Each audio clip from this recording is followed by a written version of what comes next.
Fala pessoal, tudo bem? Estamos aqui para mais um episódio do Vem Pro Corre, o nosso podcast da Refuturiza, empresa de emprego e educação do Grupo Todos Internacional. E para conversar um pouquinho com a gente aqui hoje, eu tô com uma pessoa que eu já me identifiquei logo de cara, que a gente já trocou bastante figurinha aqui antes de começar, a Cris Albuquerque, diretora aí de Puxa, conteúdo da obrigada. ebook. Seja bem-vinda, Cris, um Bri prazer, viu, te receber aqui. Obrigada, eu que agradeço. Poxa, uma honra de estar aqui participando desse podcast, poder dividir um pouquinho, contar como é que foi o meu corre, entendeu. Sim. Eu costumo dizer que eu divido o meu corre em 2 momentos, né. Eu comecei a trabalhar muito cedo, meu pai tinha um restaurante, já com 13, 14 anos eu comecei a ajudar ali, depois voltei, ele vendeu o restaurante e, continuei estudando, mas aos 16 eu já estava fazendo estágio. A minha intenção era ser médica, e aí eu fui fazer técnico de enfermagem junto. Quando eu fui para o hospital, falei: "Não é isso que eu quero". E aí aquelas coisas da vida, conheci, o meu marido muito nova, com 19 casei, aos 23 anos eu já tinha 3 filhos. E aí, eu brinco que o meu corre é antes de casar e E depois dos depois. filhos, né, porque eu tive o privilégio, pude parar aí durante 5 anos de trabalhar.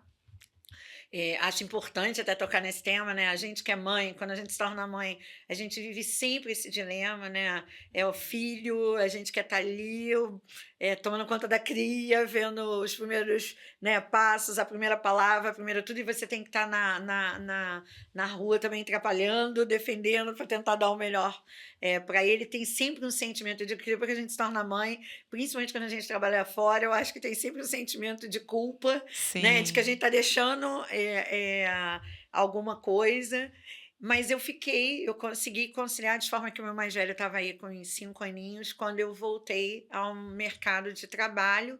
E aí, assim, eu estava muito focada que eu queria voltar a trabalhar, mas eu queria um emprego de 6 horas, que eu pudesse estar parte do dia com eles e trabalhando 6 horas.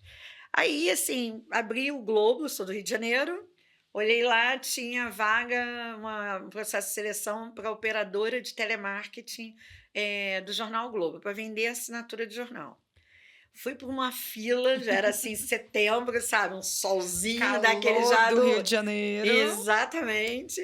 E aí enfrentei lá, o Globo tinha vários processos de etapas de seleção. Depois que você passava por essas etapas, você tinha que, fazer um treinamento de 3 dias eliminatório, né, as pessoas ou ficavam ou eram convidadas a não ficar. E aí eu passei para ser operadora de telemarketing de venda de jornal. E aí, assim, qual é o ponto? Hoje quem me vê, né, normalmente eu digo para as pessoas que eu sou muito tímida, tá vendo, gente? Já comecei errando aqui, isso é timidez, tá? Que eu sou bastante tímida e as pessoas dizem assim: "Ah, você é tímida", mas Parece. eu era extremamente tímida, mais nova, sabe, assim, muito envergonhada com tudo. E aí eu falei: "Meu Deus, como é que eu vou vender alguma coisa?" Eu achava que eu não podia ser vendedora de jeito nenhum na minha vida, nenhum. E aí, em uma semana, eu só tinha conseguido vender uma assinatura, que era para minha avó e o padrasto do meu pai, para mais ninguém. Eu não conseguia vender. Ligava, ligava, ligava, tomava não, não, não, não. Aí eu cheguei para o meu supervisor, e aí, assim, eu acho que foi talvez a minha primeira experiência com um líder, né, a importância de uma liderança. Eu cheguei para ele, era o Ronaldo, eu falei assim: "Ronaldo, de verdade eu não dou para isso, eu não sei ser vendedora, é melhor desistir, eu não estou entregando meta, né, a gente tinha meta, não sei o que e tal". Ele fez uma conversa comigo: "Não, você tem sim, todo mundo tem um vendedor dentro de si e tal, e não sei o quê". E aí eu fui para casa meio chorando, mas meio refletindo no que ele falou. E aí eu voltei no dia seguinte e comecei a vender. Realmente, assim, comecei, eu sei que no segundo, assim, passado 30 e poucos dias, no segundo mês que eu estava em operação, o Globo tinha uns 250 operadores, eu já era a 19ª colocada em venda. E aí, aos 3 meses que eu já estava nessa operação, surgiu uma feira que a gente era muito importante no Rio, hoje não tem mais, que era a Feira da Providência, e o Globo sempre tinha um estande para venda pessoal. E aí, eles pegavam, né, as pessoas assim, as mais bonitinhas, arrumadinhas, naquela época era novinha, e aí levava. E fui eu mais um grupo de outros 3 vendedores, e eu sempre fui aquela pessoa, gente, que assim, eu sempre, até hoje, né? Eu saio de casa, se eu saio de casa, se eu vou trabalhar, se eu vou me propor a fazer alguma coisa, eu vou trabalhar, eu não vou enrolar. Então eu fui para ali, imagina, trabalhando sábado, domingo até tarde, né, deixando meus filhos, e eu estava ali com um propósito, que era vender assinatura e trabalhar. Só que num domingo, né, como era uma festa, o pessoal que estava comigo, um foi para não sei onde, outro foi para o Barraca da Brama, outro não sei o que e tal. E aparece um senhor que ele ficou umas 3 horas parado no estande, eu já estava incomodada, eu, tipo assim, o senhor quer ajuda? Quer que eu... Não, tô esperando a minha esposa e tal, não sei o quê. E aí, no final, eu fiquei sabendo que ele, depois a gente se esbarrou no Globo, ele tinha sido superintendente do Globo até pouco tempo, tinha saído e montado uma empresa de prestação de serviço para o Globo. Ele voltou para o jornal e falou: Ó, fica de olho nessa menina aí, a garota, a única que estava trabalhando lá no domingo e tal. E aí tinha uma vaga para um outro cargo, que era promotora de convênio do Clube do Assinante do Globo. O Clube do Assinante era um clube exatamente que dava desconto em academia, hotel, restaurante, teatro era muito fraco. E aí o meu emprego de 6 horas Virou virou menos rapidamente emprego integral. integral. E aí, assim, foi uma ralação nos primeiros 6 meses. Assim, eu conheci o Rio de Janeiro inteiro, porque era um trabalho que eu tinha que visitar as empresas, eram mais de 1.500 empresas, né? Pouco dinheiro, gente apertada naquela época, então você guardava o dinheiro de ajuda de custo de ônibus e tal, ia andando, andava às vezes 8, 9, 10 quilômetros por dia, 3 filhos em casa, tinha que fazer isso. E aí eu fui entendendo como é que funcionava e consegui ter essa percepção de que a utilização do benefício, né, onde as pessoas mais usavam, era na área de cultura e lazer. E o Globo, na década de 90, ele não era o jornal da elite cultural do Rio de Janeiro, era o Jornal do Brasil. Então, assim, as peças de teatro estavam no JB, que também tinha um clube do assinante, mas não vinham para o Globo. Eu comecei a fazer esse trabalho também de trazer as peças e tal, e indo. Então, eu comecei a entrar um pouco mais nessa parte cultural, que isso depois foi me ajudar muito quando eu vim trabalhar com a audiobook, que a gente vai falar um pouquinho disso lá na frente.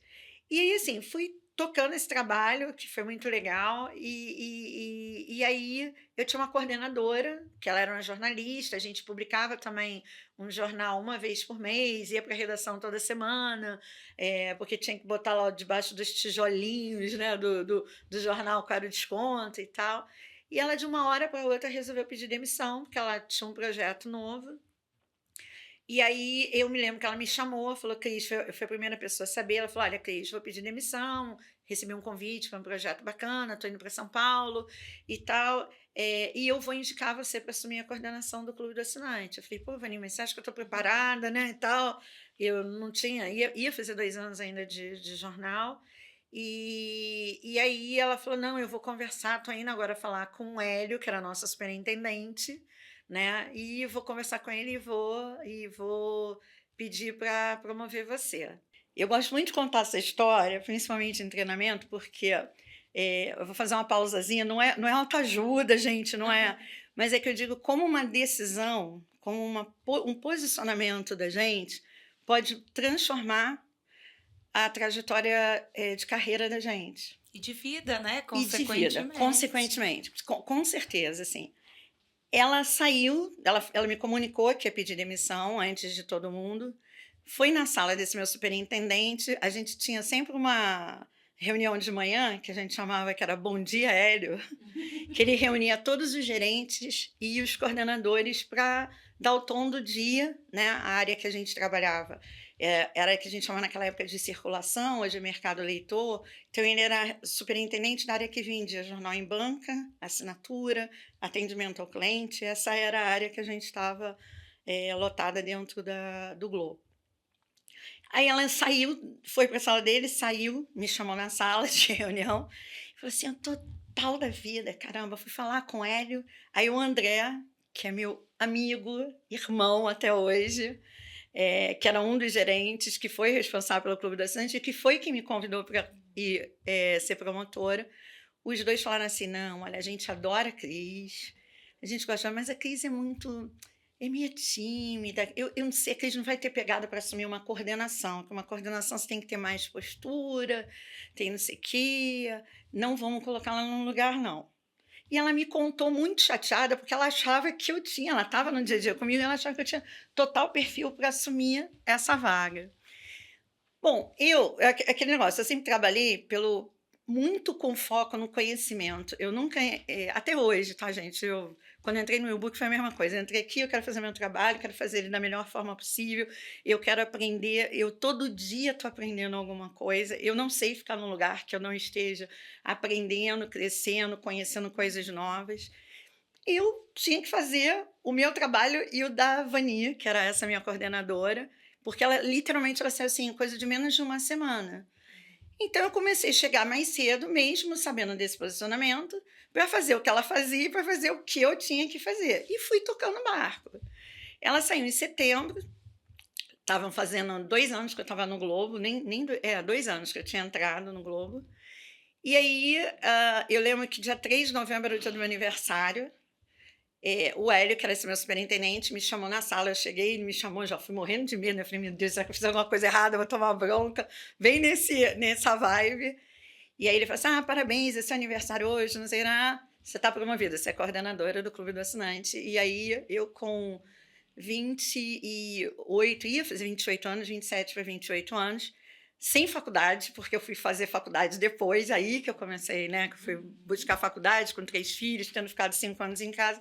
De repente, me vi assumindo um cargo de coordenação no Globo, que não era uma coisa, gente, assim, como é que eu vou dizer? Era um cargo importante, assim, o Globo era uma das maiores empresas, ainda é um dos maiores grupos, mas naquela época, como jornal, tinha uma importância enorme, uma empresa cheia de benefício, e aí eu assumo uma coordenação, né? Sem muito preparo, fui aprendendo no dia a dia, muito no feeling, e aí eu fui embora.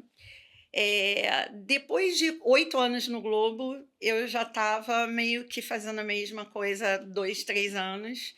Eu comecei, por mais que fosse a empresa incrível, legal, bacana, tinham coisas muito interessantes que aconteceram que me ajudaram quando eu vim parar em audiolivro, né? Por esse contato com o teatro, o Globo, num determinado momento, entendeu e criou grupos de trabalho que eles chamavam de task force, desculpa, que eram grupos de trabalho que iam trabalhar em cima de um determinado tema que era uma fraqueza do jornal.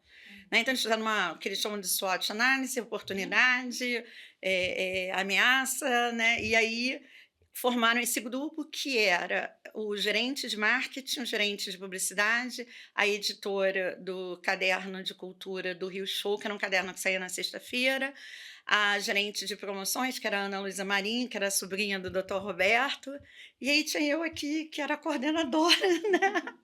No meio do grupo, mas eu falava muito já com o pessoal de teatro. Eu já tinha conseguido fazer um trabalho de trazer o teatro, e aí a gente criou um projeto chamado Globo no Teatro.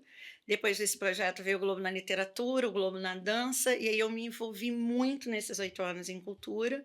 Eu sempre fui uma pessoa que amo, né? Não vou dizer que amava, assim, eu amo ler desde os 6 anos de idade. Eu tô com 59, mas eu tenho meu primeiro livro, entendeu? Que eu li na minha vida Você ainda guardadinho, tem ele? todo desmantelando, que é o Isto, Aquilo da Cecília Meirelles, guardado. Eu tinha estudado música, então, assim, minha avó foi atriz de teatro lá nos tempos primórdios, então, essa coisa da cultura era muito efervescente na minha vida.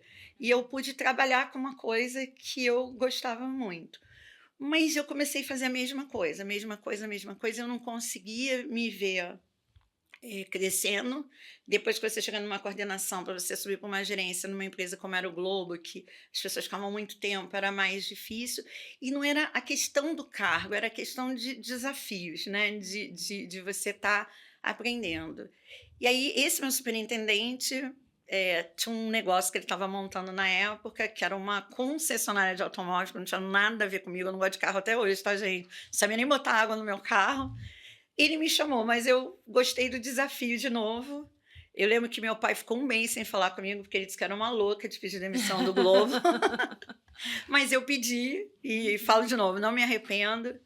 Fui para essa empresa, aconteceu a mesma coisa, foi muita correria, estudei muito, consegui na época fazer um curso, era uma concessionária da GM, eu consegui fazer um curso que, era um equivalente a um MBA em 30 dias, que a gente fazia, que era só para filhos de donos de concessionária, e eu foi, assim, um curso riquíssimo para mim naquele momento. E aí fui, fiquei lá, e aí uns 6 meses antes de eu sair, eu falei: "Não dá mais", porque de novo a vida ficou morna demais, sabe, eu trabalho muito, tudo muito arrumado, tudo muito linear, e eu não conseguia, sabe, ver desafios, Fazer a mesma coisa todo aprendizado, não conseguia. Eu dia. tenho essa, Eu também tenho, né, essa Cris, inquietude. confesso, confesso. E aí, esse meu superintendente tinha vindo aqui para São Paulo, para a Editora Globo. A Editora Globo tinha lançado 2 anos antes a revista Época, que existe até hoje, mas que provavelmente ela chegaria ao final de 99, isso já era 99, tendo que ser fechada, porque eles tinham conseguido colocar uma carteira de assinante, mas ao mesmo tempo tinha perdido muita assinatura, e a revista não fechava a conta, estava no vermelho. Então deslocaram ele do Rio de Janeiro, trouxeram ele para cá, e aí saiu trazendo a turma, né, que ele sabia que Já estava podia acostumado. botar no fogo, né. Aham. E aí eu fui, gerenciar a área de call center da Editora Globo. Eu brinco que a minha sensação, no dia que eu cheguei, foi assim: floresta amazônica com incêndio, o Hélio me deu um regador na mão e disse assim: "Apaga o fogo e resolva, Se vira. se vira". E aí foi o corre, eu acho que assim, o Globo era um corre, porque eu trabalhava, estudava, 3 filhos, casa, não sei o quê, mas quando eu cheguei em São Paulo foi o corre mesmo do dia a dia de trabalho, assim, foi muito intenso. Eu trabalhava, eu acho que os primeiros 10 meses de segunda a domingo, o call center funcionava 365 dias do ano. Eu fazia reunião com a minha equipe 11 horas da noite, meia-noite, 10 da noite. Eu brinco que foi um trabalho tão intenso que a gente fez, que até hoje, assim, sabe, esse meu time que trabalhou comigo aqui, vira e mexe, a gente se fala, a gente se vê nem tanto, porque eu estou sempre correndo, eles me cobram, eles viram e vêm marcando coisa, e às vezes eu não consigo vir, mas aquele time que ficou muito próximo, sabe, que era de coordenadores, de assistente, do pessoal que estava mais no dia a dia junto, a gente se fala, né, e eu brinco que muitos deles fizeram uma carreira brilhante profissional, e eu fico muito orgulhosa, disso. E eram pessoas que, assim, um era analista de back-office, o outro era supervisor do call center, sabe.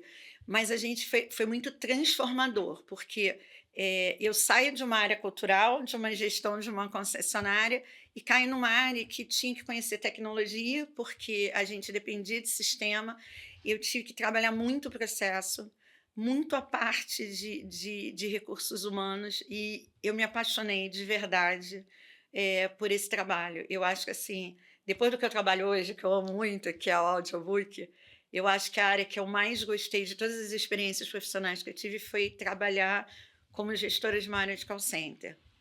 É, porque, assim, você lidar com pessoas, né, você não é um trabalho fácil, né, muitas das vezes é a porta de entrada de um profissional, muita gente é o primeiro emprego de muita gente, às vezes como foi o meu caso, né, você ser um operador de saque, de atendimento de serviço ao cliente ou de venda, e eu brincava com a equipe, né, que eu dizia assim: "Eu queria ter uma tomadinha para eles descarregarem tudo que eles receberam de energia enquanto eles estavam atendendo e poder ir mais leve para casa".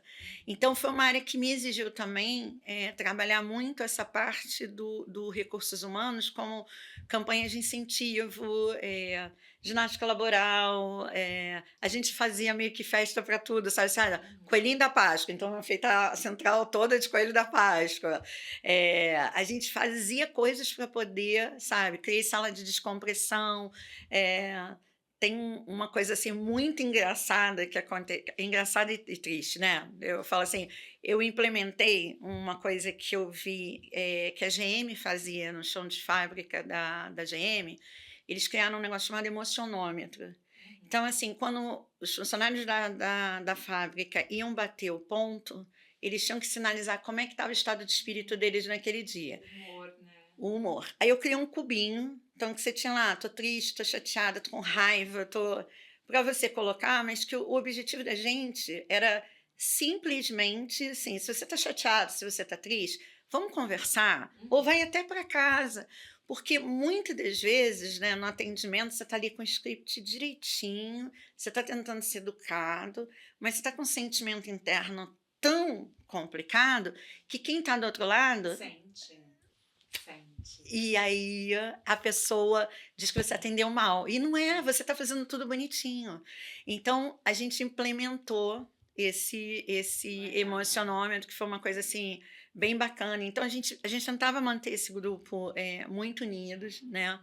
E aí, assim, foram 4 anos nessa batida. Deixa eu respirar para ver se você quer perguntar alguma coisa, né? Senão vou eu aqui Imagina! falando, né? E eu Falando. adoro, eu fico ouvindo a história e já pensando aqui, né, a sua história parece muito com a minha, Cris, assim, eu também fui mãe super nova, aos 23 eu já tinha minhas 3 gatinhas, eu tenho 3 filhas, hoje a minha mais velha tem 20 anos, também tive que equilibrar essa questão de maternidade com mercado de trabalho e com aquela questão de querer crescer, é muita coisa, né.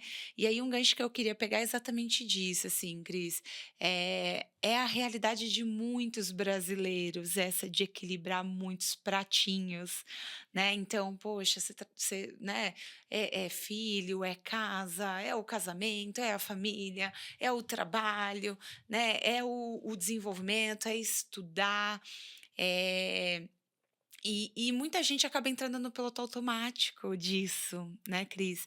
Então, assim, eu tenho também colegas lá atrás que, passaram pelo mesmo processo e que, né, saíram do outro lado e hoje também têm carreiras aí, né, excepcionais, mas tenho também colegas que ficaram presos nessa rotina, né, e que muitas vezes se sentem frustrados, acham que o tempo já passou, "Ai, agora deixa", já foi. O que que você acha, assim, Cris, que te motivou a: "Não, eu vou dar conta de tudo, a gente vai conseguir, galera". O que que fez isso tudo funcionar, você enxerga, assim?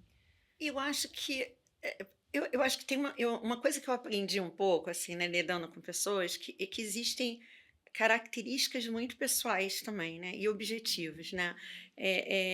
Eu sempre tento entender, até com a minha equipe, assim, pessoas que às vezes eu tenho a possibilidade de promover, ou que acontece a oportunidade de ir para um cargo, mas que vai ter que assumir mais responsabilidade.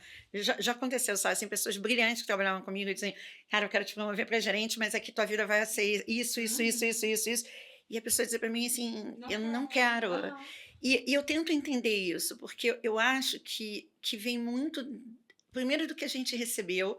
Eu acho que a gente também traz isso, sabe, na alma da gente. Eu sou uma pessoa espiritualista, então eu acredito que você tem características próprias suas, né. Eu digo, eu tenho os 3 filhos, cada um é diferente.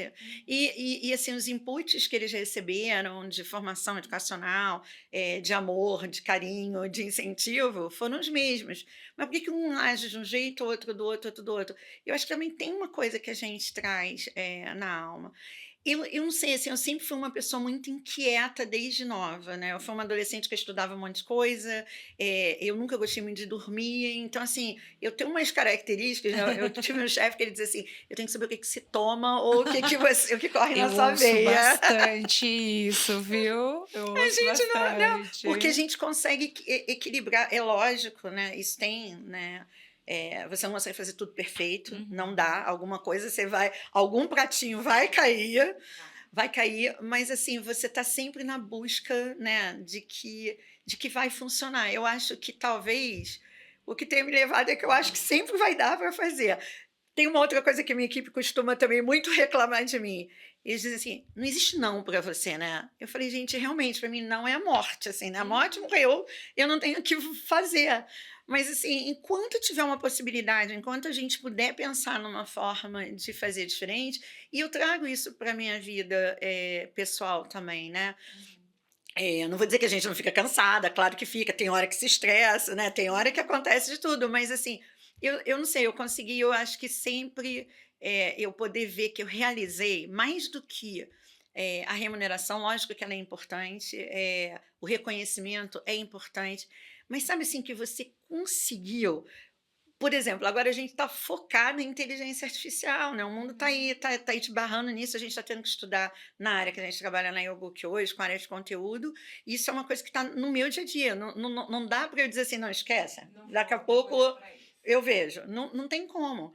Mas isso me motiva, eu poder Legal. estudar, então eu acho que também gostar de aprender, gostar de estudar, porque você tem a educação, eu falo sempre isso, a minha educação formal, aquela de faculdade, MBA, não sei o que e tal, eu falo que ela foi, gente, eu ia para faculdade fazer prova, quando ia, né, quando eu não pedia a segunda chamada, porque não dava tempo Uhum. de conciliar tudo, então foi muito, mas eu nunca parei de ler, me informar, estudar, faço um curso aqui, eu tento preparar outro, agora então que você tem essa possibilidade de conciliar presencial com online, Uhum. então, eu acho que essa busca de conhecimento, eu acho que ela acabou me ajudando, porque, Uhum. quando eu caí no call center que eu não entendia nada, eu fui ler, eu fui estudar, fui conhecer, fui fazer benchmarking, eu tinha que liderar uma equipe, porque na Editora Globo, diretamente comigo eram 250 operadores, mais uma equipe de 50 pessoas, então eram 300 pessoas direto, mas no Brasil inteiro eu tinha 6 centrais com 1.500 pessoas trabalhando, e parte dessa operação terceirizada. Então, assim, foi árduo, foi um trabalho, assim, de muitas horas de dedicação, a gente abre mão, né, eu abri mão de muito lazer, de muita Uhum. viagem, de muita coisa, mas para conseguir chegar. Eu só não abri mão, né, de ser mãe, que eu falo assim, Uhum. né, da família, por mais que às vezes eu tivesse ausente presencialmente, mas assim, eu sempre consegui conciliar, a educação das crianças, o marido e a vida no trabalho. De verdade, às vezes eu acho que é uma coisa de sorte também, entendeu? Eu não Uhum. sei, porque, ou não pensar muito, pode ser esse o segredo, você É, só só vai vai. girando os gatinhos e não vai E só pensando muito, vai. viu. Ah, Acho que é um pouco isso. legal. E você tocou no assunto também, Cris, que eu vejo que também é uma outra questão que as pessoas têm o desafio, que é essa questão da busca pelo conhecimento, né. Eu falo que a gente aqui como, né, educação no Brasil, a gente ainda tem muitos passos, né, para a gente dar, eh em relação a essa questão, mas tem um truquezinho que é exatamente o aprender a aprender, né. Eu falo que quando você é obrigado a estudar, né, aquilo vira uma coisa meio chata, né, quando você tem uma coisa que é muito regradinha ali, que não estimula muito a sua curiosidade, a sua criatividade, né. Então a gente foi muito condicionado também, né, a nossa educação a ser algo que parecia sempre muito chato. "Ai, tem prova. Ai, eu tenho que levantar para ir para a escola". Então, essa questão de a gente conseguir se conectar com uma maneira de aprender, de gostar de aprender e saber como que eu aprendo é um desafio, né. Mas eu assim, o que que eu vou falar daquilo que eu mais amo, né, assim, que eu Aham. trabalho hoje, que é o livro, né. Eu acho que sempre o livro teve uma Que legal. importância muito grande para a minha formação, né, a formação que eu digo, essa formação informal. Quando você, começa a ler, a leitura ela te instiga, né, ela gera curiosidade, né, você quer saber o final do livro, você Uhum. quer saber como é que aquela história termina, então ela começa a gente pode achar que não, mas ela começa a ter um poder transformador na gente, nessa questão de querer saber mais, né. Eu acho que começou aí, eu lia muito mesmo, assim, eu fui um pouco nerd na minha adolescência, adorava férias para poder pegar livro na biblioteca, não tinha dinheiro para comprar não, mas eu ia na biblioteca pegar livro para ler. Então eu acho que isso foi uma coisa importante. Gostava de ler jornal, gostava de ler revista, então essa informação, ela vai gerando formação para você. Porque no momento que você vai consumindo informação, você vai consumindo conteúdo, eu acho que você vai gerando um tipo de análise, de raciocínio e de gostar mesmo, de conhecer mais. Então, quando eu falo pra agora, né, nesse momento que eu estou com a inteligência artificial, porque a gente está falando de tecnologia, muito dos meus amigos, as pessoas da minha idade, elas têm pânico de lidar com qualquer coisa de tecnologia. E eu tô lá, eu falo assim, eu trabalho com uma equipe muito jovem, o sistema de produção da gente foi eu que pesquisei no mercado, como é que faz, eu que montei a estrutura toda, a cabeça sempre muito no processo, sabe, no conhecimento, como é que você consegue ser mais produtivo com o mesmo tempo que você tem, mas vem da coisa de você querer saber mais, de você querer aprender mais. E eu acho que não estou querendo vender meu peixe do livro, não, de forma alguma, mas eu acho que o livro, né, eu tenho netos hoje, né? Então, assim, lá em casa, assim, a gente incentiva muito essa questão da leitura. Eu falo que a brincadeira que eu já faço com meu neto de 4, de 3, outros de 6 anos, e o que eles já retornam, né? Porque você trabalha a imaginação, você trabalha a criatividade, você trabalha o pensar. Então, eu acho que isso ajuda a gente a estar sempre buscando algum conhecimento, alguma coisa nova. De novo, não é todo mundo assim, e não tem problema de não ser assim, né? Eu falo lá em casa, tem 2 que amam ler, e uma que não gosta de ler de jeito nenhum. E eu incentivei os 3 a lerem. Não é isso. Acho que também tem uma característica mais pessoal. Mas eu acho que o conhecimento, e é isso, o conhecimento formal é maravilhoso, né? Você fazer sua graduação, sua pós-graduação, seu MBA, doutorado, não sei o que, mas não é só isso, é você estar antenado naquele mercado que você trabalha, qual é a notícia que saiu, o que está acontecendo nesse mercado. Eu vou dar um exemplo, ontem saiu a pesquisa que eu não consegui ler toda, eu li uma parte, saiu um relatório anual que tem nos Estados Unidos sobre o mercado de audiobook, todo ano eles publicam. Eu já estou lendo, eu tenho que ler, eu estou nesse mercado, eu tenho que estar atuando e saber o que está acontecendo no mercado internacional também. Não é porque eu estou aqui no Brasil que eu não vou, porque isso influencia diretamente aqui. Então, essa busca, eu acho que desse conhecimento, isso te ajuda também e ajuda a se destacar muitas das vezes sem querer profissionalmente, entendeu? Pelo conhecimento que você tem. Ai, ótimo. E aí quero fazer uma ponte, então, agora para o futuro, né, Cris? Toda essa trajetória te trouxe aqui até o book, né? E aí conectando toda essa história, esse envolvimento com cultura e mais essa questão da tecnologia, né, alinhada. Fala um pouquinho de Como é que eu cheguei lá, como que né? você chegou e hoje como que a U-Book consegue conectar tudo isso, né, tecnologia, cultura, conta um pouquinho. Então, assim, depois do Globo, né, eu voltei para o Rio, aí eu já estava nessa carreira executiva, eu tinha me afastado dessa área mais de promoção cultural e tal. Aí assumi um cargo de diretoria de mercado leitor do Jornal do Brasil, Gazeta Mercantil em São Paulo. De novo, conhecimento, porque eu tive que atuar em muitas É áreas, um gente. imã, É um imã, é um imã. né. Aí você vai atraindo, né? Aí eu brinco que um dia eu tenho que escrever um livro sobre a minha história com o Jornal do Brasil, porque eu passei situações que eu acho que assim, foram muito inusitadas, mas que também me deram muita habilidade, porque eu tive que lidar, assim como eu lidava com uma redação, que você está lidando com pessoas, né, que tem toda uma área cultural, eu ia para chão de fábrica de madrugada e estava ali ensinando o pessoal a casar jornal, a fazer.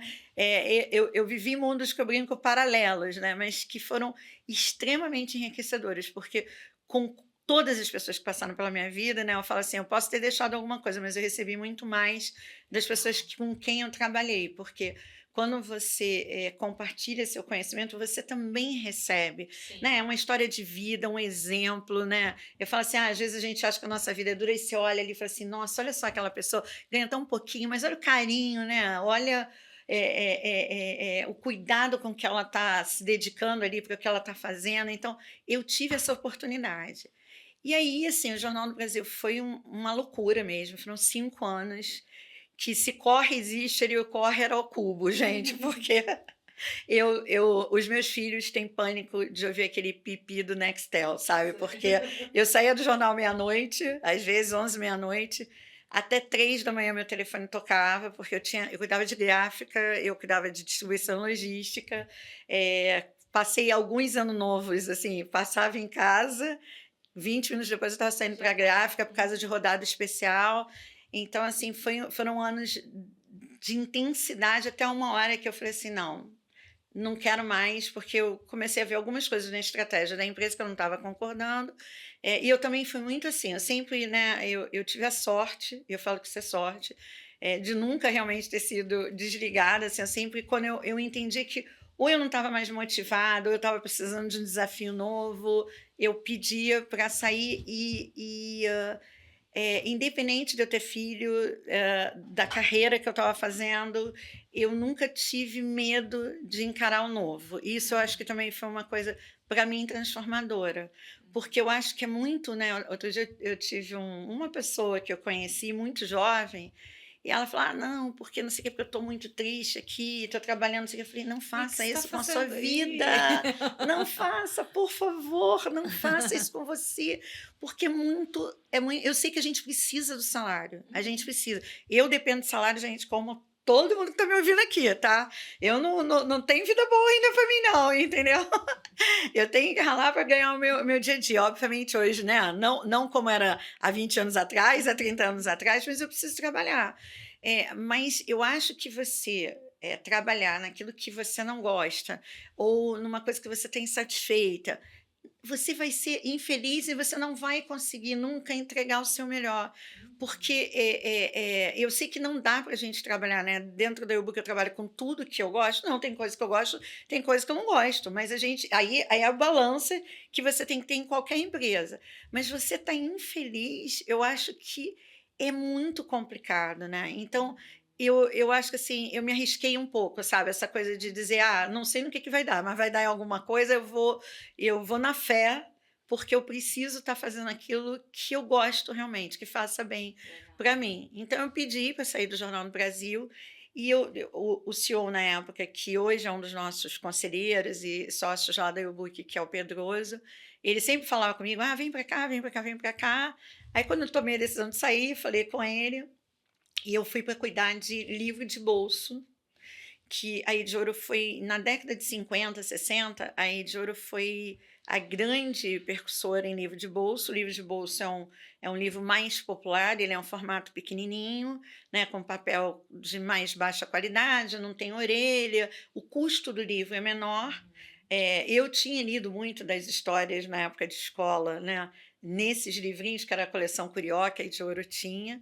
E aí falei, pô, vou para o parque de diversão, estou indo para Disney trabalhar com livro, né? E aí fui para cuidar de livro de bolso, só que o ritmo de editora de livro é um ritmo muito diferente de jornal. E eu vinha muito acelerada, muito mesmo, de jornal, né, trabalhando bastante. E aí o meu diretor, na época, eu chegava para ele e disse, André, eu estou preocupada porque eu estou sentindo uma coisa assim, né? Não, calma que daqui a pouco vai apertar, e realmente apertou. Mas a Ediouro tinha um sócio já há uns 9 meses, um francês. Eles tinham criado, foi o primeiro grupo editorial do Brasil a criar uma editora de audiobook. E eles tinham criado, esse francês era uma pessoa que era muito legal, eu gostava muito dele, mas talvez até por ser francês e tal, tinha uma dificuldade maior de relacionamento com o time. E aí, exatamente 2 dias antes da Sexta-feira Santa, esse meu diretor estava aqui em São Paulo, me liga e diz assim, Cris, o governo abriu pela primeira vez um programa de compra de livro no formato em áudio. Eles querem audiolivro, porque que é o PNBE, PNDL, mas o PNBE é de livros paradidáticos, na época era o PNBE, o programa. E eles estão abrindo pela primeira vez. Eu falei com a pessoa que cuida dessa área aí, e ela disse que está viajando na Semana Santa e que, de forma alguma, em 10 dias ela vai fazer audiolivro e tal. Tu quer encarar esse negócio? Eu falei, cara, olha, de novo aquela coisa assim, né? Não sei como fazer, mas a gente dá um jeito. Dá um jeito, vamos descobrir. Aí ele: "Tá bom, vou falar com o diretor editorial", na época era o Paulo Pires, "vou conversar com ele, a gente vai selecionar uns 4 títulos, tem 10 dias para fazer, ver com a pessoa da área como é que inscreve". Eu liguei, a pessoa me disse assim: "Não vou fazer, não concordo, eu sou responsável pela área e estou indo embora".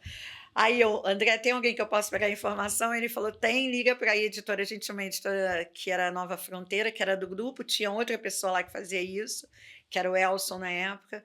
O Elson me ajudou, deu todos os caminhos, né, que eu precisava para inscrever os livros no programa do governo, aí aprendi, entrei no site, fui lá fazendo, fiquei um dia, fiz isso. Sexta-feira santa, feriadão, eu vou para o estúdio, tinha uma coordenadora de produção, que era uma dubladora, que trabalhava já com esse sócio da de Ouro. Eles tinham feito 3 audiobooks na época, e aí veio o negócio, né? Porque quando o André conversou comigo sobre o audiobook, eu, apaixonada por ler, virei para ele e falei assim: que legal, né? A gente vai fazer livro para deficiente visual. Primeiro ponto. Ele também. Aí eu falei assim: não, porque. Também por quê? Ele falou assim: ué, Cristiano, porque não é só para deficiente visual. Eu falei: bom, se não é para deficiente visual, é para criança, porque eu tinha ouvido historinhas, que é o que me Uhum. despertou para gostar de ler nos disquinhos coloridos, né? Que eram. Sim. O pessoal mais novo não sabia nem o que que é isso, mas era um LPzinho colorido que eu tinha na vitrolinha, eu ficava ouvindo aquilo quando eu não sabia ler. E eu falei assim: então, ou é para criança, ou é para quem não gosta de ler. Essas foram as 3 frases que eu falei para o André. Aí ele falou assim: você não entende nada disso mesmo. Vai olhar o mercado dos Estados Unidos, não sei o quê. Pô, tu consegue ler tudo que você quer e tal. Eu falei: não, mas pô, isso deve ser muito chato ouvir um livro, né? Na minha Uhum. cabeça foi aquela coisa assim, cara, como é que. É porque você está lendo, você está ali, você está construindo uma história, um cenário. Como é que você vai ouvir uma história? Né? E fui para o estúdio com esse pensamento. Com essas crenças, né. Quando eu cheguei lá, alguns dos narradores eram dubladores. E aí eu fui ouvir o que estava pronto. Eu falei assim: eu não ouviria isso nunca. E aí vem a questão cíclica que eu digo do trabalho, né? Quando eu trabalhei no Globo, esse projeto Globo no Teatro, eu conheci muitos artistas, muitos produtores de teatro, né? A gente fazia promoção com a peça e tal, não sei o quê. E aí, assim, eu não tinha tempo de fazer benchmarking, de estudar mercado, eu não tive, porque eu virei 10 noites no estúdio fazendo esse PME, entreguei os 4 livros, essa produtora pediu demissão, porque ela falou assim: "Não, você quer, tá", porque foi uma loucura a gente fazer. Uhum. E passado isso, eu fui para o projeto. Aí esse meu diretor pediu para eu assumir o projeto de audiobook. Eu tinha que fazer, será final de abril, início de maio, em agosto, a gente tinha que ter 15 audiolivros prontos para a Bienal do Livro, e em junho tinha a Flip, a gente tinha que fazer um pré-lançamento na Flip. Eu falei: "Gente, eu não tenho como estudar isso". Eu falei: "Bom, eu conheço a galera de teatro, Teatro. né, os atores, produtores e tal".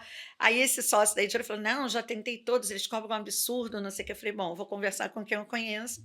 Aí eu me lembro que Paulo Betti foi uma pessoa que, assim, a gente fez um projeto, ele tinha a Casa da Gávea no Rio. Eu conversei com o Paulo, aí o Paulo foi o primeiro a gravar, e aí eu comecei a trazer ou o autor gravando, ou um grande nome da dramaturgia brasileira, perdão, gente, para gravar. E aí foi, assim, Glorinha Calil narrou dela, Maitê Proença com a Irene Ravati narraram o livro da Maitê, aí eu trouxe Nelson Mota gravando Vale Tudo, depois a gente teve Zé Wilker, que já se foi, Zé Maia, Natália Timber, e aí eu fui fazendo esse trabalho de ler o livro, entender qual era a voz, respeitando sempre, né, que é o que eu mais me debato hoje na produção de audiobook. Você precisa respeitar o que o texto pede, né? Então, assim, que voz que o texto está pedindo. E aí fui conversando. Eu tenho um grande amigo meu até hoje, né, assim, que a gente se conhece desde essa época do Globo, que agencia mais de 300 atores.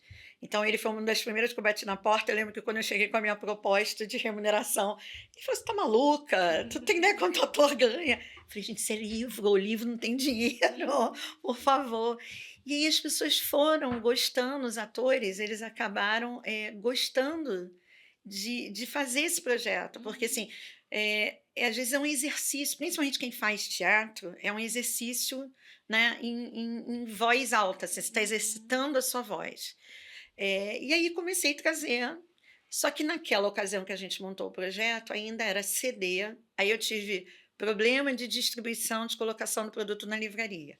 Aí saio eu com aí conheci todo mundo de comercial das principais redes, porque eu ia com o vendedor para dizer que tinha que botar o produto lá na Saraiva, na Cultura, e aí a gente foi colocando. Só que a gente produzia pouco, mercado muito pequeno ainda, as pessoas não sabiam, assim, eu lembro quando eu fui para a Flip, a gente fez uma ação com promotores, parando as pessoas na rua, levei até o Paulo para autografar, foi o primeiro, audiobook que a gente fez, que foi a lição final, que é uma história linda, real, e o Paulo foi lá para a Flip também para falar, e a gente saía nas ruas e a gente abordava as pessoas, dizia: "Olha, ouve de quem é essa voz aqui? Você sabe o que que é um audiolivro?" Uhum. E as pessoas não sabiam o que que era audiolivro, né. Então, assim, a gente realmente pegou a foicezinha, entrou ali na floresta, tentando falar um pouco do produto. Já tinham produções, né, a gente já tinha livro falante desde 2006 produzindo. Paulinho Lima, que é um compositor desde os anos 90, tinha feito coisas lindas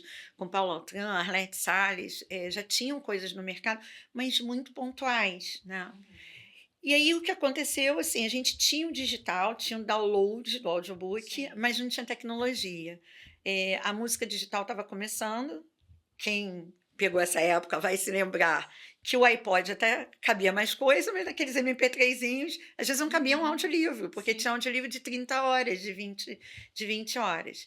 Então, a Edioro descontinuou o projeto em 2011, a gente ficou 8, 9, 10 e 11, e aí parou o projeto. Mas eu me apaixonei, porque, assim, me Legal. apaixonei em todos os sentidos, né, e obviamente, né, paguei pela língua, porque quando eu disse assim: "Ah, isso é para quem não gosta de É. ler", eu me viciei, porque eu morava no Recreio e trabalhava, na Edioro, que era em Bom Sucesso.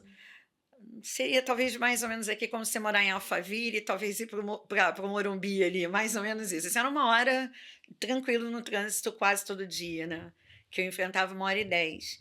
E assim, você fica irritado no trânsito, né, você não consegue, às vezes a música já te cansou, a rádio te cansou, e mais ainda, eu como gostava muito de ler, eu sempre comprei muito livro, mas eu comprava 3, 4, lia um quando um e meio por mês, eu não conseguia ler mais do que isso. E aí você começa a descobrir que esse trajeto seu é um trajeto para você colocar o livro que você está afim de ler, você pode estar ouvindo ele. E aí realmente veio Heavy User, me apaixonei, só que aí passou, parei de produzir, não tinha mais livro para ouvir, né, quase ninguém fazendo nada, quando tinha era mais domínio público, alguma coisa que eu já tinha lido. E aí em 2015 eu vi que tinha surgido aí o book. 2016, a gente chegou a ter uma primeira conversa, e eu tomei a decisão, estava fazendo um projeto aqui em São Paulo, na área de educação, 15, 16 eu participei da criação da Casa Educação, que é uma empresa que começou a fazer curso no mercado editorial, depois a gente ganhou um MBA para o mercado editorial, tinha voltado a ter muito contato com o mercado de livro, e na Bienal de 2016, eu vi que a Audible, que agora que entrou no mercado no ano passado, que é da Amazon, disse que ia entrar no mercado de audiolivro, e aí na cara de pau, gente, assim, mandei um e-mail ao presidente da Amazon, disse: "Olha, eu quero voltar a trabalhar, quero produzir". Só que eles levaram muito tempo realmente, começaram a produzir desde 2017, mas produziam um pouquinho, parava. E aí o book me chamou em fevereiro, a gente teve uma segunda conversa, a gente já tinha conversado em 2016, e aí tinha uma vaga lá, eu falei: "Gente, eu quero". Eu fui, assim, ganhando bem menos do que eu ganhava, mas eu queria muito voltar a trabalhar com audiobook, porque o audiobook principalmente, né, assim, ele consegue reunir a criatividade, ele consegue ter o livro, que é uma coisa que eu gosto, pensar, né, de uma forma, tem um olhar artístico que você tem que ter um pouco para poder fazer a produção do áudio. Se você quer fazer uma produção, com qualidade, não é fácil produzir, porque assim, é um mercado que ainda falta mão de obra, né? Mesmo hoje que você já vê mais empresas produzindo, você tem mais gente no mercado produzindo, você tem ainda um problema de formação. E eu sou meia, a minha equipe sabe, eu brinco que as minhas meninas lá devem ter, né, minhas produtoras, minha equipe deve ter um bonequinho de voodoo na mesa, de vez em quando, dando uma espetadinha em mim, porque eu sou insana com essa questão da voz, obcecada com a questão da voz, porque, e nem sempre a gente acerta, tá? A gente não é, a gente erra pra caramba também, mas é que assim, a voz é determinante para a pessoa ter uma boa experiência em ouvir um livro. Se você nunca ouviu, e aí eu pego um personagem que tem 20 anos de idade, é romântico, e boto uma pessoa de 50 anos, que tem tom de comédia para narrar essa obra, acabou, você vai... Se você gosta de ler, você já vai desistir desse livro. E aí caí no e-book, né? Cara, e assim, eu amo de verdade, né? Tanto que eu brinco que depois do Globo é a empresa que eu estou mais tempo. Normalmente eu fico 3, 4 anos numa empresa e vou para outro projeto.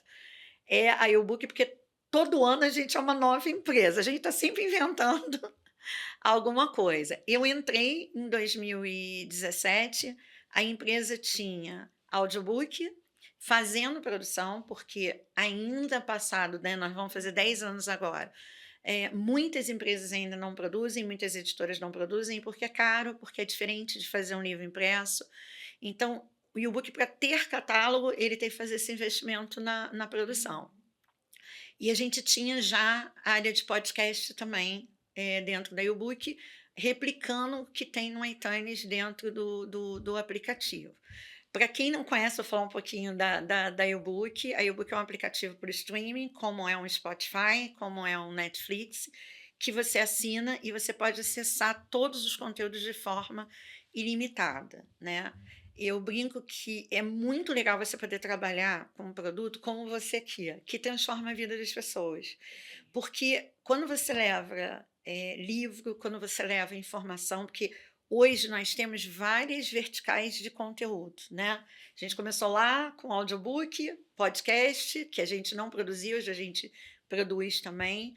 E aí a gente foi trazendo outras verticais. Em 2018 eu agreguei e-book, então você pode ler e pode ouvir, ou ouvir o livro. Aí a gente trouxe séries e documentários, que são livros documentários com conteúdos que são da Reuters, The New York Times, The Guardian, que são grandes jornais mundiais e agências de notícia, dos mais diversos assuntos. Eu posso tratar de saúde mental, eu posso tratar de tráfico humano, eu posso tratar de true crime. Então, você tem conteúdos que a gente chama de fast content, porque são conteúdos com menos tempo de ouvir. A gente agregou notícia, então a gente tem o news, que eu tenho notícia para ler e para ouvir.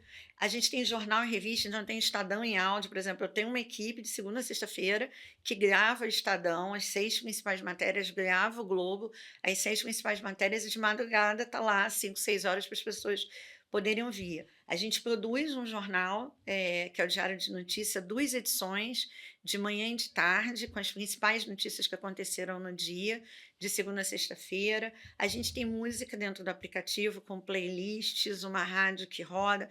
A gente tem audiocurso, a gente tem resumo de livro, a gente tem, que são resumo da maioria dos nossos livros. A gente tem a parte de kids, que eu sou apaixonada, que kids é uma outra forma Historinhas. de produzir muitas histórias de muitos legal. autores nacionais importantes, né? Histórias importantes. Eu só não aprendi no estúdio a não fazer barulho, viu, gente? Eu vivo brigando com os meus narradores, tira brinco, tinha que ter tirado tudo, toda hora dou uma pancadinha aqui, viu? Então, assim, a gente produz muita coisa, a gente já teve meses de produzir 45, 50 audiobooks, e a gente acabou de lançar agora, que eu falei, foi outra empreitada que a gente entrou, uma coisa nova que é uma obra dramatizada, né? Então a gente tem uma série que nós compramos, porque assim, a YouBook também é uma editora, né? Ela tem um selo editorial próprio, que a gente adquire títulos, tanto internacionais, como a gente lança títulos de autores nacionais. Então, assim, o primeiro que eu lancei de autor nacional foi do Sirquis, que foi uma obra meio autobiográfica. Depois a gente lançou o livro da Kika Seixas, que foi a terceira esposa do Raul Seixas, contando a história dela com Raul, que esse é um livro que surgiu dentro do e-book. Assim, eu conheci a Kika na Indioro, num projeto que a gente tinha feito do Baú do Raul, a gente tinha gravado ele em audiobook, e aí a Kika me ligou dizendo: Cris, me ajuda, eu quero deixar a história minha com o Raul escrita para minha filha, porque eu estou esquecendo umas coisas. Eu falei: não, tu não vai deixar para Vivi só, você vai deixar para todo mundo, né? Pelo amor de Deus. E aí daí surgiu, e a gente foi do capítulo 1, sabe, até a obra pronta, aí já em livro impresso, e-book e audiobook. Então, agora nós lançamos uma coleção que a gente comprou há 1 ano e meio, 2 atrás, que se chama The Red Harlequin, que é meio estilo, né? Game of Thrones, Senhor dos Anéis, que é uma obra passada na época medieval, distópica. E aí, esses 5 livros, né? Você tem uma questão de 7 reinos, de cores, é bem legal. Apesar de ser uma obra de fantasia, é uma obra bastante crítica, né, social, inclusive inspirada nisso. O autor é um autor italiano, essa obra já foi publicada em vários países, e ele já escreveu um pouco de forma que isso se transformasse e vai se transformar em série de TV. Uma TV já, eu não sei qual foi o streaming que já comprou, ele não revela, mas já comprou os direitos para transformar a obra em audiovisual. Quando essa obra chegou para a gente fazer, a pessoa que estava fazendo a produção, assim, mandou as vozes, né? Porque como é que é o processo da gente de produção lá dentro? A gente lê o livro, o produtor que está com aquela obra, ele nem sempre consegue ler 100% da obra, mas pelo menos uns 40% ele precisa ler, entender o perfil da voz, vai buscar no nosso banco de vozes quem pode ser o narrador, passa por um crivo da pessoa que coordena a gerenciária, que é a Maíra, que trabalha com a gente, e daí vai para a chata aqui poder dizer: vamos, não vamos, né? É a única coisa que eu ainda não consegui delegar 100%, gente, eu confesso. Eu sou muito chata com esse negócio da voz. E aí, quando eu recebo a voz para aprovar, eu vou ler pelo menos umas 30, 40 páginas do livro para entender se aquele caminho está conectando ou não. Né? Que voz que você está ouvindo, se realmente a gente está ali no perfil, ou qual daquelas vozes que foram testadas se conecta mais à obra.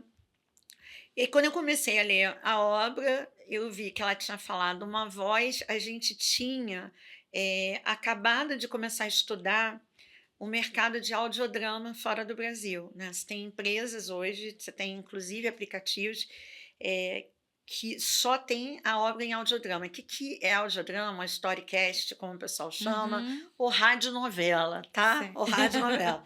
Em vez de você ter uma voz, você tem várias vozes, você tem sonoplastia, você tem trilha. E aí a gente estava estudando uma empresa lá de fora, ouvindo conteúdo, eu e meu time. Quando eu comecei a ler, eu falei: essa história está pronta, porque nem sempre um livro ele consegue fazer essa adequação, porque às vezes assim, e ela saiu exuberante dali. Num audiodrama você não pode ter isso. E ao mesmo tempo eu não tenho liberdade de mexer na obra daquele autor. Eu não posso tirar parte do livro do autor, a não ser que eu roteirize essa obra, que é uma coisa que a gente está começando a fazer também agora. Mas essa obra estava mais redondinha para você fazer. Tem um narrador, mas as vozes, a coisa como se encaixava, ela tinha muito esse ele disse, ela disse, sabe? Não tinha isso dentro do livro. Aí, quando eu li, eu falei assim: não, vamos nos arriscar aqui, vamos fazer. Só que não vamos fazer, como a gente não tinha data de lançamento, não tinha faca na cabeça, né? Tem que lançar a tal data. Falei: vamos estudar. Então, eu saí comprando um curso de direção de cinema, de roteiro de cinema, de podcast, produção de podcast. A gente foi, eu e assim, o time que trabalha, a gente foi fazer esses cursos, ouvindo muito conteúdo lá de fora. E aí começou, a gente tem uma pessoa que é muito talentosa na equipe, que é a Shirley, a Aninha também o time né? Mas a Shirley tem uma coisa mais aguçada para essa coisa da voz, e aí a gente jogou desafio para ela, e aí começou, seleciona a voz, aí nós nos trancávamos 3, 4, 5 horas numa sala, essa voz vai, essa não vai, essa vai, essa não vai, aquela vai, não vai. A trilha faz 1 minuto de ruidagem, não, isso aqui tá fake, não tá. E aí foram 9 meses, quase 10 meses de produção, 30 atores, só no primeiro livro, no total a gente usou 50 vozes, para fazer um livro de 4 horas, né? Só para entender. Então a gente foi para essa seara. Então agora a gente também entra nessa parte do audiodrama. E o que é legal no e-book, assim, né? A gente. E aí vem inteligência artificial. Né? Em 2022, a gente estava na Flip, a gente já tinha estudado a voz por inteligência artificial em 2019. Tudo que tinha no mercado era muito robótico, muito sem respiração, sem entonação, né? Aquela coisa chata de você ouvir. Mas aí a gente começa a estudar de novo e a perceber que existem softwares que estão chegando diferente. A gente se associou aí também a uma empresa e aí a gente começa a desenvolver. Então, se a gente já tem hoje audiobook que é gravado com voz de inteligência artificial, e aí, assim, sempre respeitando muito o que o texto pede. Não dá para você colocar a voz da inteligência artificial para narrar tudo, mas dá para a gente colocar em vários produtos, né? Assim, vários livros. Então, livro mais de negócios, desenvolvimento pessoal, e você não vai dizer, eu tenho quase certeza que assim, a gente tem feito vários testes desses de colocar o livro produzido com voz de narrador, ator, e o livro da inteligência artificial. Semana passada eu estava numa aula que a gente estava dando no ECA, lá no Rio de Janeiro, e as pessoas não conseguiram Não dizer. conseguem separar, né? E aí a gente também tem que, né, não dá para não surfar, não é só nisso, né? Você tem o ChatGPT com a parte de texto. A gente, eu brinco assim, é uma coisa muito disruptiva. Eu sei que as pessoas estão muito assustadas, todo mundo falando, vai tirar emprego, vai isso, vai aquilo. Mas eu acho que é o contrário. A gente tem que entender o seguinte: o que essa ferramenta tem que pode fazer a gente ser mais produtivo e talvez até surfar numa onda melhor. É juntar, é você conseguir. Eu falo que é a sinergia, né? Não é ir contra, mas como que você consegue somar forças, né? Então, e para isso precisa estudar, como você falou, a gente precisa dominar e aprender a conviver, porque já é um fato, né, Cris? Não é mais uma história como a gente via lá atrás, aquela, né? Nossa, um dia inteligência artificial, gente, tá aqui e não tem para onde a gente correr, Não né? tem, eu falo que Então vamos. você pode botar a muralha da China, não vai. Não, coisas disruptivas demais, elas em algum momento, por mais que você retarde, mas ela vai acontecer. Então, eu acho que a oportunidade tem que ser diferente. Assim, como é que eu me especializo, como é que eu entendo um pouco mais desse assunto e incorporo ele no meu dia a dia de trabalho, até para me tornar diferenciada como profissional. Sim, e eu acho que a sua história conta muito isso, né, Cris? Tudo que você compartilhou aqui com a gente, eu acho que foi exatamente isso, entendendo como que você aproveita as oportunidades, como que você se apropria desse conhecimento, aprende a utilizar ele a seu favor, a favor de melhorar o teu trabalho. Então, muito bacana ouvir tudo isso, e é legal porque acho que né, o que hoje o que você faz lá no e-book, né, a sua história de você ter chego até aqui, é muito resultado de tudo isso, né, que você trouxe da soma desses conhecimentos e de colocar as coisas em prática. Então, até aí falando para o pessoal, em breve teremos novidades, né? Refuturize o book aí, tem algumas Com coisinhas para a gente fazer certeza. juntos, né, Cris? Muita coisa, porque eu acho assim, a gente tem muito conteúdo que eu acho que é importante na formação, né? Tem para se divertir, gente, um monte de coisa legal, os livros da lista, sabe? Os livros que as pessoas estão comentando, mas a gente tem também, né, muito conteúdo de formação. Então, assim, a área de negócios, desenvolvimento de carreira, desenvolvimento pessoal, autoajuda, a gente tem N conteúdos, são mais de 450 mil conteúdos na plataforma. Muita coisa, gente. Em vários idiomas, se quiser treinar outro idioma também tem outros idiomas, Porque, assim, dá para se divertir bastante, viu, gente, ali e aprender. É por isso que eu digo assim, eu acho que a gente tem muita sinergia com a Refuturiza, porque, vocês fazem um trabalho hoje que é um trabalho transformador, é para transformar a vida das pessoas. E a gente trabalha com um conteúdo dentro do aplicativo, que também é um conteúdo que transforma a vida das pessoas, né. E eu acho que isso é cara, não é trabalho, né, isso é um privilégio, assim, Sim, daqueles enormes. propósito. Pô, de poder talvez até retribuir aquilo que a gente teve de oportunidade, né, de Aham, compartilhar. É sim. muito bom, é Que muito bom. bom. Ah, Cris, e aí, assim, queria caminhando aqui para o finalzinho do nosso papo, queria, né, já te agradecer, mas antes de te agradecer, queria que você deixasse aí um recado para quem está começando no corre, Cris, né. A gente tem muita gente que ou está começando agora, ou está fazendo aquela transição, como você falou, está saindo de uma área mais operacional, né, e está numa transição aí para uma área um pouco mais tática. Alguém que às vezes está desanimado ali um pouquinho, não sabe para onde ir, queria que você deixasse aí um recadinho para o pessoal que está no corre ouvindo a gente. olha, se eu tiver que deixar um recado, assim, primeiro, né, gente, ó, eu sou a emoção, óbvio que a gente tem que usar a razão, Aham. mas, assim, a emoção é o seguinte. Tenta descobrir o que que te faz realmente feliz como profissional, sabe. O que que você gosta mais, e concilia, porque às vezes a gente não consegue trabalhar por exemplo, hoje eu estava até comentando numa reunião anterior, eu falei assim: "A coisa que eu mais amo fazer é fazer direção de audiobook, é entrar no estúdio, acompanhar o narrador e tal", e é o que eu menos faço, há 2 anos eu acho que eu não entro no estúdio para dirigir alguém, porque você tem uma série de outras coisas acontecendo na empresa, de responsabilidades, que eu preciso estar tocando no dia a dia. Mas eu sou muito feliz no que eu faço. Então, nem sempre a gente vai conseguir focar e trabalhar só com o que a gente quer. Mas tenta, descobrir isso, né? Porque eu acho que é isso, a emoção, o coração, ela faz a gente ser mais feliz. A outra coisa é, é ter coragem, sabe? Não é nem coragem, não trabalha, eu acho que assim, se você chega aqui, senta para trabalhar, já olhando o seguinte: aonde eu vou?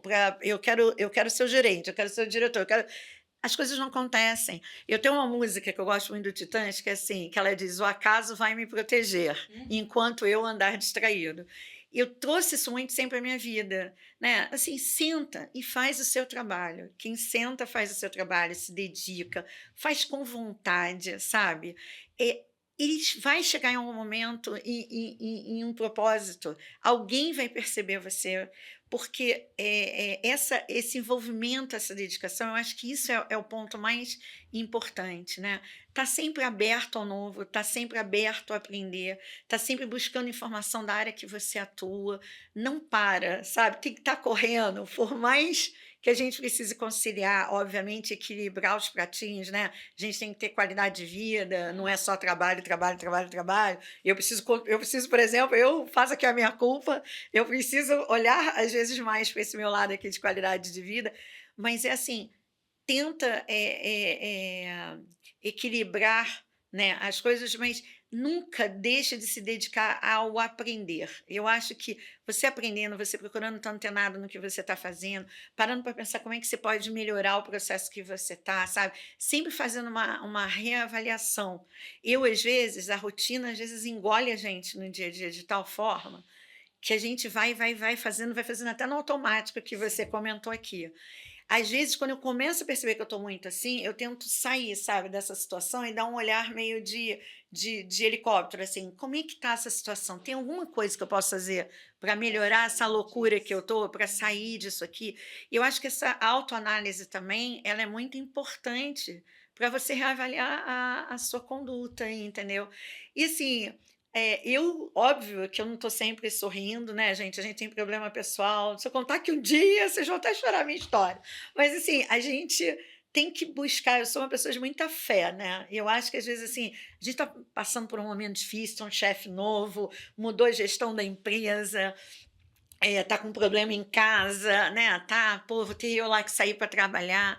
Eu tento fazer uma coisa muito de reequilíbrio mesmo, sabe, assim, eu não medito, porque minha cabeça não consegue meditar, mas fazer uma oração minha, sabe, de parar, respirar fundo, de dizer: "Vai mudar, as coisas vão melhorar", então é só uma fase. A vida, para mim, ela é muito infográfica, entendeu? A gente tem um momento que é muito bom, surfa, curte e vai ter um momento que é mais complicado. Na vida profissional é a mesma coisa. Então a gente tem que ter tranquilidade, fé para passar pela dificuldade e curtir muito quando está no momento bom, entendeu? Eu acho que se tiver que deixar um recado, é isso, Ai, tá? maravilhoso, Cris. Queria te agradecer. Não, eu que Muito agradeço, viu? obrigada. Amei, amei, amei estar aqui. Amei. Foi muito bom poder ouvir essa história, entender a sinergia que tem com a minha história. É muito gostoso. A gente vê que a gente tem muitas É isso. histórias, né, parecidas e muita conexão também aí. Então, obrigada por compartilhar com a gente, pela generosidade, viu, Nada, em trazer obrigada tudo que não. você trouxe. E espero que essa nossa parceria aí, ela Pô, também seja muito, de muito. muito sucesso e que beneficie muito a vida das pessoas, né, aí que estão conectadas. Então, ó, deixar um presentinho para Ai, você, obrigada, uma amei. lembrancinha, Ó, Cris. gente, muito bom, ó. É, para você lembrar Uma sempre que canequinha, ó, como esteja. essa daqui, viu, que eu tô Sim. ganhando. Obrigada, amei, Para amei. sempre lembrar Ah, né, de ter minha mesa com carinho, estado ó. aqui com a Até gente. porque esse nome é maravilhoso, né? Refuturiza, Refuturiza. né? É muito bom, Isso. viu? E é muito mais bacana a gente saber que vai poder estar junto aí com vocês nesse projeto, tá? Maravilhoso. Obrigada Obrigada, viu, mesmo. Cris? Um beijo para você. Beijo, Gente, obrigada por beijo. terem ouvido a gente aí, viu? E até a próxima, pessoal. Obrigada. Tchau, Tchau. tchau.